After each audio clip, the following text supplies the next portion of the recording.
Welcome back to Afternoon Express, and we are celebrating Garden Day with flatbreads, and this time we're adding a sweet twist. These sweet parathas made with Clover Bliss desserts are the perfect way to serve up the wonderful fruits that may be growing in your garden. Now, look. This looks incredible. I have never enjoyed a paratha. I don't even know what it means, but that's why you guys are here, to teach me. Absolutely. Well, indeed, it's just one of those sort of things we all associate with having with, curries and things like that, as opposed to sort of on the dessert spectrum. But we love changing things up here, and you've got the dough, and give us a bit of a rundown, Jay. Yeah, sure. So we've got this recipe for the dough on our website. So you can go ahead and get the recipe to make the dough quick and easy, flour and water. But the most important thing with the paratha is the rolling, because the paratha differs from a roti because it has all those different layers. So that's what we're going to try and create today. Gotcha. Okay, so I'm going to just take a piece of this dough.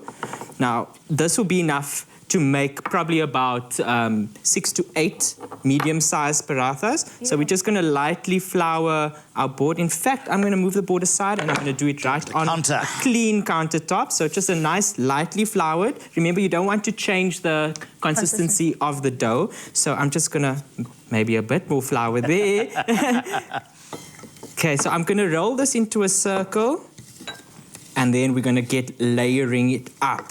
Ooh, organic shape. I mean, organic is actually quite cool. So I've got my Clover Bliss dessert, dairy dessert here. And I'm just going to pour just a touch of that. Now, you don't want to go with too much because then it's going to spill out when you start rolling again. Yep. And I'm just going to put that aside for a second. Now, this is indulgence at its best. And I'm just pouring it now. You know, you can serve this on its own as a dessert snack. It's wonderful for that. So I'm just going to spread that out. Now, again, sometimes we do get flustered, even as foodies or chefs in the kitchen. So just persevere. And this is what I'm trying to do today. So I'm going to persevere with this little paratha. And what you're going to do is you're going to start rolling this bad boy up. Oh, you're doing it. So we're going to roll it, okay?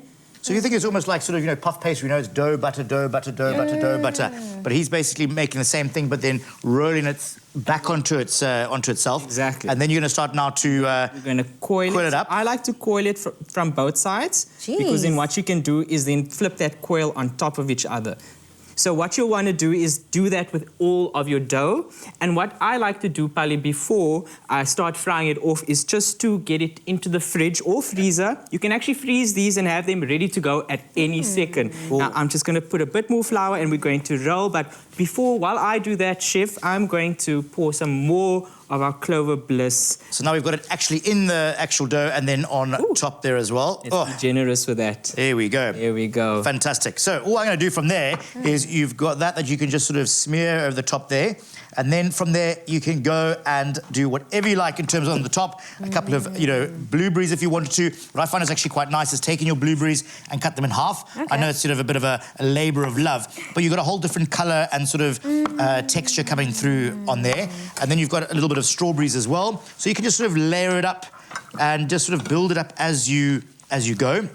And just keep working that. I'm actually going to sort of just nestle the strawberries on that side there. And then I'm going to sort of fold this over. So here we go. Oh, let's fold that over there. Let's cut a lovely little piece for you there, Polly. Thank you. Pop that onto there. And because it is Garden Day, a little bit of snow in the garden and a couple of flowers on top. Thank you. I mean, the fact that you added this Clover Bliss desserts, dairy desserts, is spectacular to me because it's ready-to-eat chocolate dairy dessert that you can pour, sauce, top as a sweet treat. And today we kind of did all the above. Absolutely. Well, you've got that wonderful, that vessel that's holding it. You've got that sort of wonderful, unctuous sort of chocolatey bliss in there. And then the fresh fruit just elevating a little bit more. A little bit of, icing sugars to sweeten it up there. But again, there's so much you can add in, depending on what you've got in your garden, because clearly Polly sounds like she grows blueberries and strawberries and all the rest of it. But, I mean, some other fruits there. What other fruits would you put in there, Jay? Berries are my go-to, but I love pear. I think pear would pair well. Pear would pair well with the chocolate. Kiwi fruit. I think, well, at the end of the day, we are letting South Africa know that you can get in on this. Whatever's in your garden, take it out, whip it up, and let's enjoy. But if you also do want a little bit more guidelines, head over to afternoonexpress.co.za. Now, I think it's time for us to get Zon in here. Oh.